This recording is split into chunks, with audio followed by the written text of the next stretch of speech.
The tragic and heartbreaking case of Giovani Chulo Jennings, a story of abuse, neglect, and systemic failure. The heartbreaking story of 6-year-old Giovani Jennings, affectionately called Chulo by his loved ones, is a tragic reminder of how abuse and neglect can go unnoticed until it is too late. Born on October 17, 2017 in Detroit, Michigan, Giovani was a bright, playful child with a contagious laugh who loved the simple joys of life.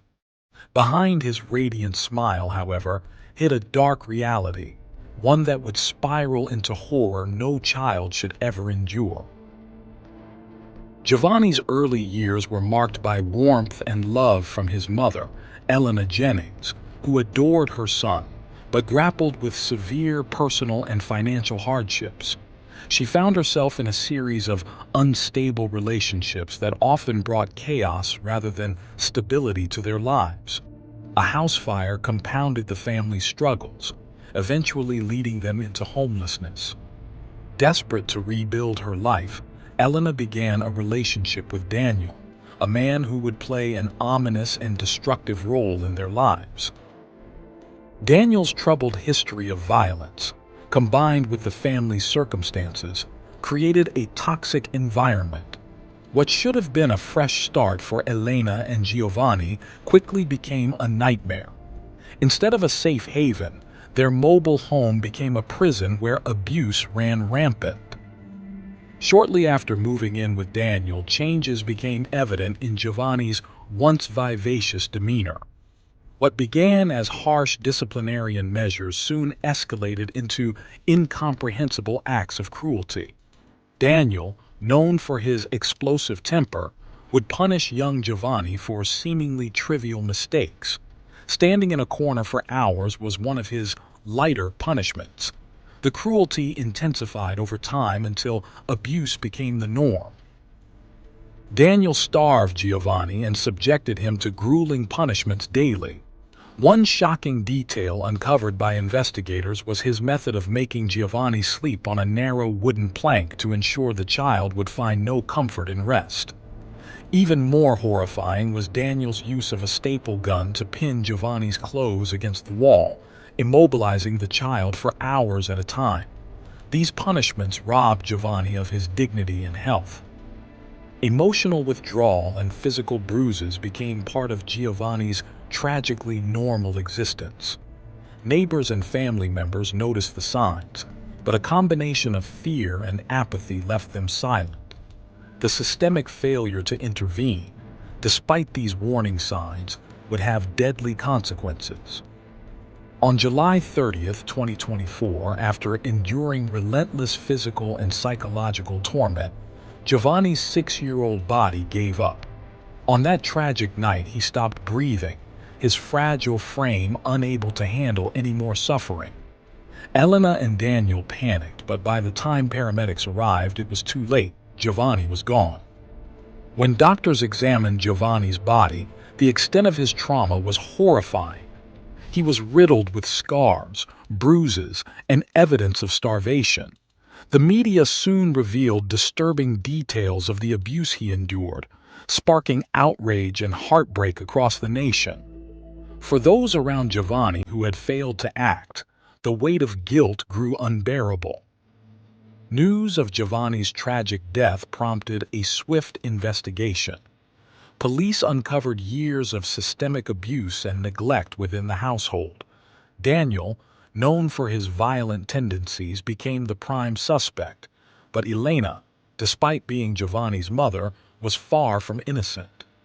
Investigators discovered that, in some instances, she had actively participated in the abuse, while at other times, she stood by and let it happen. Within days of Giovani's death, both Elena and Daniel were arrested and charged with first-degree murder alongside multiple counts of child abuse. Prosecutors painted a chilling picture of Giovani's suffering, revealing that his mother and her partner were directly responsible for his death. The trial sent shockwaves through the community, with outraged citizens demanding justice for Giovani and accountability from the parents who had failed to protect him. The court proceedings were agonizing, revealing even more haunting details about Giovanni's final years. Testimonies from witnesses and evidence from the crime scene painted Daniel as a sadistic abuser who derived pleasure from tormenting the defenseless boy.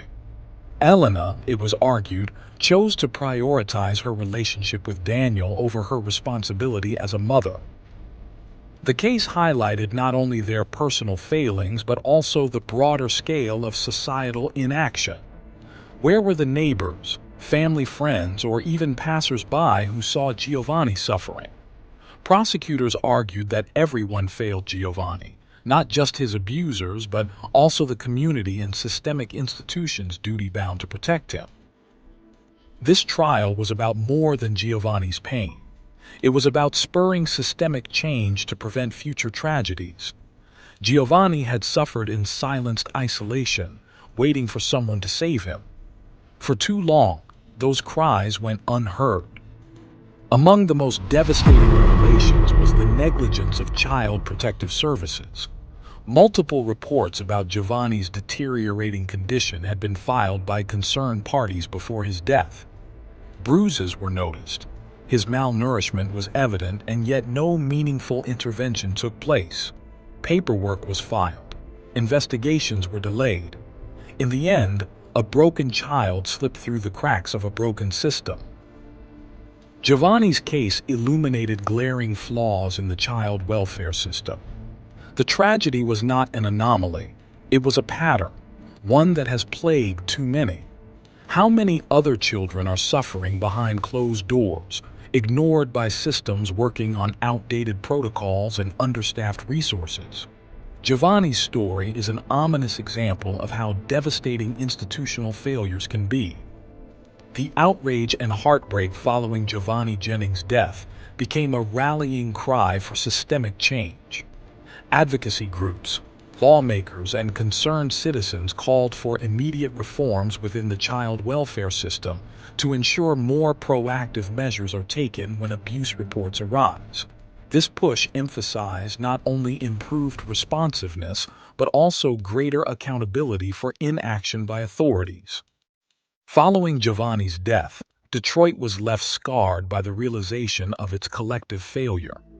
Candlelight vigils and heartfelt tributes poured in from the community, with many vowing to never let another child endure such tragedy.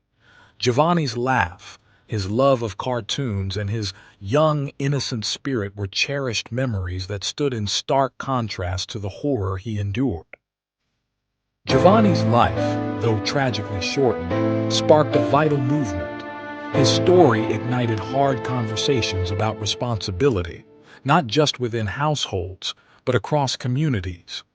Initiatives were launched to educate the public about recognizing the signs of child abuse and the importance of reporting it.